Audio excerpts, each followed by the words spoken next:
Очиток или седум – это очень красивое растение и неприхотливое в содержании. Благодаря пышному цветению и форме листовых пластин оно занимает достойное место среди декоративных цветов и активно используется в ландшафтном дизайне. Есть несколько способов, если вы хотите размножить очиток. Как это сделать, нам наглядно показала ведущий специалист Россельхозцентра по Ингушетии Люба Джандикова.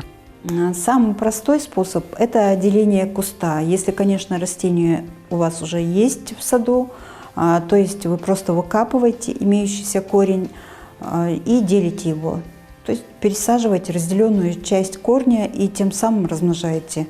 Но делать это следует только весной. Второй способ размножения очитка – это размножение семенами. Особенно хорош этот способ, если у вас на участке нет такого растения. Семена очитка, они очень мелкие. Высыпаем семена в какую-нибудь емкость, готовим почву. Она должна быть влажной, рыхлой и воздухоемкой. Для посадки очитка можно использовать контейнер, в который засыпаем очень тонким слоем грунт, примерно в полсантиметра.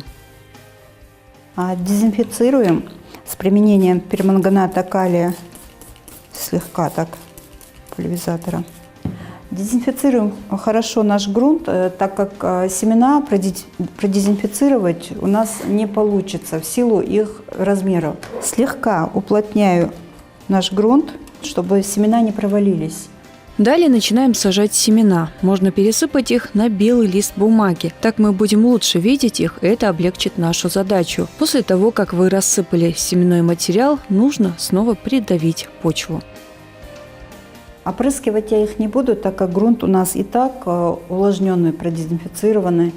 Закрываю коробочку, и буквально через несколько дней появятся маленькие ростки. Главное в дальнейшем следить за влажностью почвы и воздуха. Коробочка должна стоять в светлом месте, но прямые солнечные лучи ей противопоказаны. Полив производим по стенке контейнера, так, чтобы вода стекала на дно и тем самым увлажняла почву. Третий способ размножения очитка очень прост. От маточного куста мы берем материал для посадки. Плавно выдергивается стебель или срезается перед заморозками несколько веток. Ставим их в вазу, как сухоцветы. Листья начнут опадать в течение 3 недель. Так как веточка забирает всю силу, в пазухах, где были листочки, начинается рост новых побегов, и они будут иметь воздушные отросшие корни. Эти самые отростки можно будет отделить, не повреждая ложе, на котором это все держится, и эти отростки посадить в рыхлый грунт, что мы с вами и сделали. Они у меня прижились на новом месте. Очень скоро это все превратится у нас в целое растение, которое весной можно будет высаживать на постоянное место. Еще один способ, с помощью которого можно размножить очиток. Для этого наполняем грунтом стаканчик, обрезаем цветонос и втыкаем его в почву. И через время мы заметим, как появится новый отросток. Полив производить рекомендую по мере подсыхания грунта. И уже очень скоро кусты очитка начнут радовать вас своим цветением.